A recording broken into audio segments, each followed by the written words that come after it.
Alam mo po, nag-abroad ka, matutunan mo kung paano maging madamot. Bakit? Kasi alam mo kung paano kitain yung pera sa abroad. Dito rin nagbabago ang ugali ng isang tao.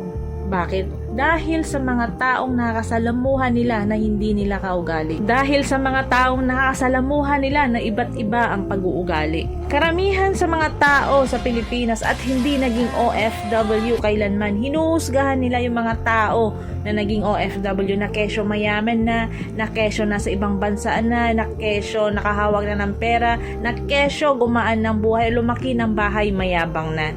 Hinuhusgahan nila agad kung ano yung nakikita nila sa'yo. Hindi nila alam yung buong dahilan at buong kwento kung bakit ka nagkaroon ng ganito. Sa ating mga Pilipino or yung ibang Pilipino, bakit kaya hindi na maalis yung ugali nilang panghusga at inggit? Yung tipong wala naman silang ambag sa buhay mo, wala naman silang naitulong sa'yo, wala naman silang nagawang maganda para sa'yo, pero sila pa yung number one na naninira sa'yo. Sa mga ganitong klaseng tao na wala namang ambag sa buhay mo, na wala namang naitulong sa'yo, na wala namang magandang nagawa para sa'yo, huwag mo silang pansinin. Kung ano yung magandang plano mo sa buhay mo, ipagpatuloy mo lang. Kasi kung magpapa-apekto ka, ikaw rin ang talo. May pangarap ka sa buhay mo, may gusto kang marating sa buhay mo, bakit ka magpapa-apekto sa mga sinasabi nila? Bakit ka magpapa-apekto sa mga ginagawa nila? Hindi naman masama yung masyado kang matulungin, o kaya yung masyado kang mapagbigay sa pamilya mo. Ang masama doon, yung tulong ka ng tulong, wala na palang natitira para sa'yo. Unahin muna ang sarili bago ang iba.